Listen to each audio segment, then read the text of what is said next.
Donald Trump's press secretary was shocked when she was asked about big balls. What the hell am I talking about? This is one of those White House press briefings where you think to yourself, there is no damn way that this is real. But it was.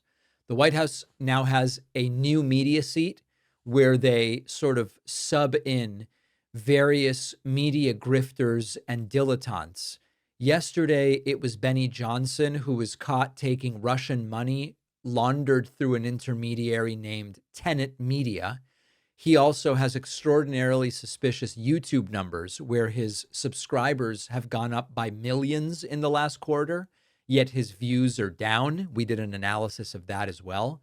So anyway, that Benny Johnson was there.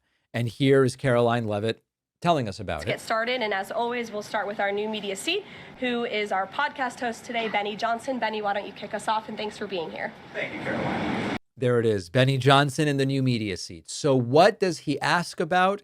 He asks about big balls getting the Presidential Medal of Freedom. Let me play the clip. I'm going to explain this for those who haven't heard about this. Given the heroic actions of a member of this administration just a few blocks from this building, will the president consider giving the Presidential Medal of Freedom to big balls? I haven't spoken to him about that, but perhaps it's something he would consider. I'll ask him and get back to you, Benny. Thanks for being here. So what the hell is Benny Johnson talking about? This is Kafkaesque. It's beyond belief. There's an ex-Doge staffer that is being colloquially nicknamed Big Balls that could end up receiving the highest civilian honor in the United States, which would place him in the company of luminaries like Rosa Parks, Martin Luther King, and others.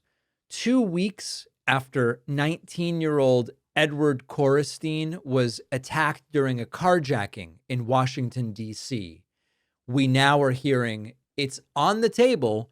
Maybe he could get the Presidential Medal of Freedom for his bravery on that day. Big balls getting the medal. What an extraordinary question from the new media seat, Benny Johnson. And then finally, Benny Johnson sort of piling on with these often nebulous claims of dystopian DC crime. Listen to this. As a D.C. resident of 15 years, I lived on Capitol Hill. I witnessed so many muggings and so much theft. I lost track. I was carjacked. I have murders on my Ring camera and mass shootings. I witnessed a woman on my block get held up at gunpoint for $20, and my house was set ablaze in an arson with my infant child inside. And so to any reporter that says and lies that D.C. is a safe place to live and work, let me just say this. Thank you. There you go. And reportedly, Benny Johnson got this haircut at gunpoint. That's a Keith Olbermann joke. I did not come up with that. You know, we've talked before. In a country of 340 million people, you're going to get lurid stories in any major metropolitan area. And what they love to do when Trump at his rallies would talk about some individual instance of violence committed by an allegedly undocumented immigrant, or allegedly committed by an allegedly undocumented immigrant, or when Benny Johnson talks about this, and Benny Johnson could be lying or not, it actually doesn't matter. We have to look and evaluate what's going on in the country by considering the broader trends. And so if Benny Johnson really was witnessed a carjacking or was the victim of arson or whatever, okay, we got to deal with that. We've got to look at the circumstances of that.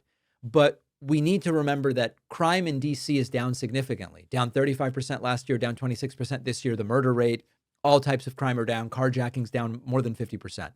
And so if you want to be if you want to be considered and taken seriously on issues of policy at a municipal, state, or federal level, anecdotes don't really tell us what to do. He might be lying. He might not even going to weigh in on that. And Karoline Leavitt just loves it. This is what he's there to do. And he did it. He gets his attaboy, and